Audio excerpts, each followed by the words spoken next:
सोचें, अगर आपको कहीं लिखा नज़र आए, खाना आप खाएं, पैसे आपका पोता देगा, तो क्या आप भी अंदर जाकर खाना खाएंगे? एक आदमी के साथ बिल्कुल ऐसा ही हुआ और आखिर में इसके साथ क्या हुआ, वो सुनकर आप सब हैरान रह जाएंगे। एक दिन एक बूढ़ा आदमी सड़क पर जा रहा था। अचानक इसकी नज़र एक बड़े रेस्टोरेंट के बाहर लगे बोर्ड पर पड़ी।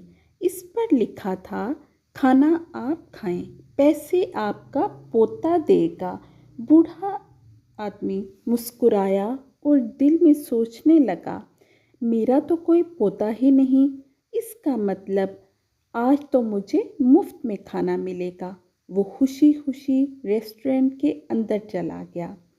इसने वेटर को बुलाया और कहा, आज अच्छा सा खाना ले आओ, बिरयानी, कबाब, निहारी और मीठा भी। वेटर ने सब कुछ लाकर रख दिया। बूढ़े आदमी ने मज़े से पेट भर कर खाना खाया। जब वो बाहर जाने लगा तो वेटर ने आकर कहा, सर बिल अदा करें। बूढ़ा आदमी हंस कर बोला, बिल? अरे बाहर तो लिखा है खाना आप खाएं, पैसे आपका पोता देगा, और मेरा तो कोई पोता ही नहीं। वेटर मुस्कुराया और बोला, सर हमें पता है। बूढ़ा आदमी हैरान होकर बोला, फिर पैसे क्यों मांग रहे हो?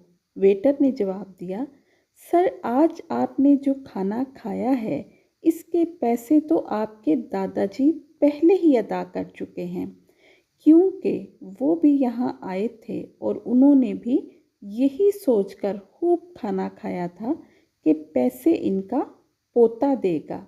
ये सुनकर बूढ़ा आदमी खामोश हो गया, क्योंकि ज़िंदगी का एक असूल है, जो हम दूसरों के साथ करते हैं वही एक दिन हमारे पास वापस आ जाता है।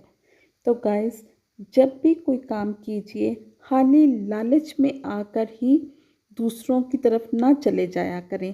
पहले देखा करें कि जो भी बात या जो भी तहरीर आप पढ़ रहे हैं या जो भी बात आप सुन रहे हैं, उसमें क्या सच्चाई है या उसके पीछे क्या लॉजिक है।